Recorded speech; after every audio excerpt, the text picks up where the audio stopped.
চলে আসলাম Bangla food heritage থেকে। আজকে আমরা দই চিড়ার রেসিপিটা দেখাবো। প্রথমে আমরা একটা বাটিতে 250 গ্রামের মতো চিড়া নিয়ে নিয়েছি। এখন আমরা একটু পানি দিয়ে চিড়াগুলোকে ভালো মতো ধুয়ে নিব।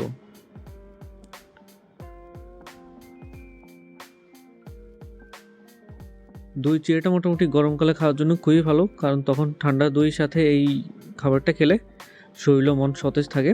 আমাদের চিড়াটা ধোয়া শেষ, এখন আমরা একটা বাটিতে চিড়াগুলো নিয়ে নিব।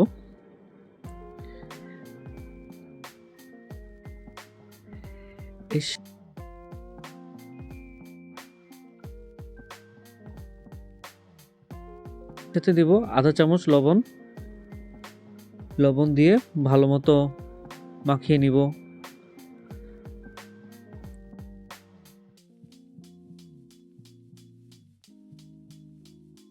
দুটো গ্লাসের মধ্যে আমরা চিড়া দইটা দিয়ে দিব।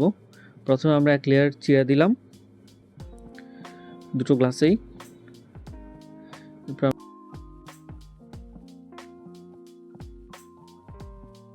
আমরা নিলাম একটা দই, আমরা মিষ্টি দই ব্যবহার করেছি, মিষ্টি দই দিয়ে খেতে বেশি ভালো লাগে।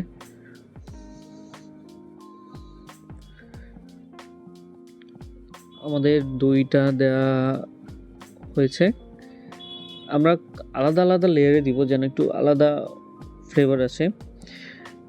দুটো বাটিতে প্রথমবারের মতো দই দেওয়া হয়ে গেছে। এরপর আমরা কিছু আমের টুকরো দেব এখানে।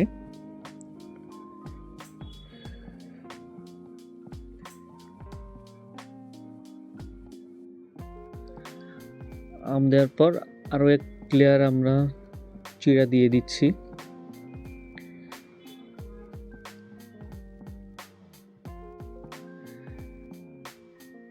চিড়া দেওয়ার পর এখন আমরা আরেকটু দই দিব এর উপরে।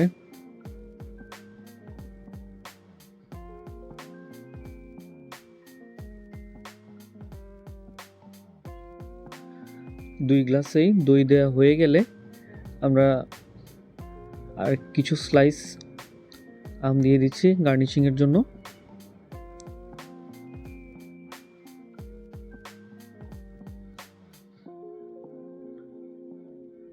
তো মোটামুটি আমাদের দই চিড়ার রেসিপি শেষ। এখন পরিবেশনের জন্য রেডি হয়ে গেল দই চিড়া। খুবই সহজ একটি রেসিপি, অবশ্যই বাসায় ট্রাই করবেন এবং আমাদেরকে রিভিউ জানাবেন। ভালো থাকবেন সবাই, দেখা হবে নতুন কোনো ভিডিও নিয়ে।